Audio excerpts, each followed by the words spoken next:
আজকে পুলিশ নাই, র্যাব নাই, কোন আইন প্রকারী সংস্থা নাই। আমরা অত্যন্ত শান্তিপূর্ণ ভাবে বিনা বাধায় বিনা উত্তেজনায় আমরা একটি সফল সমাবেশের আয়োজন করতে চাই। তার জন্য আমি সর্বপ্রথমে মহান রব্বুল আলামিনের দরবারে আমরা সকলেই শুকরিয়া আদায় করব। আমার সঙ্গে সকলেই বলবেন আলহামদুলিল্লাহ। অনেকে বলেননি, অন্তর থেকে বলতে হবে। আমরা কে বিজয় চান নাই? এই পরিবেশ আমরা চান নাই?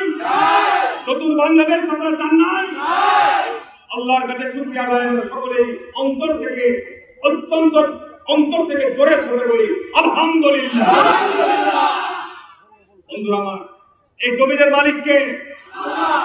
এই জমিনের সকল ফয়সালার মালিক কে? আমরা দীর্ঘ 15 বছর যাবত যে চরম নিপীড়ন, চরম জুলুম, চরম অত্যাচার, চরম অব্যবস্থাপনা, চরম বৈষম্য, চরম দুর্নীতির মধ্য দিয়ে আমরা আমাদের সময় অতিক্রম করেছি। এই অবস্থার মধ্য দিয়ে আজকে যে নতুন বাংলাদেশের স্বপ্ন আজকে আমাদের নতুন প্রজন্মরা সৃষ্টি করেছে, এইদিকে আমরা এগিয়ে নিয়ে যেতে হবে না? এইদিকে আমরা এগিয়ে নিয়ে যেতে হবে।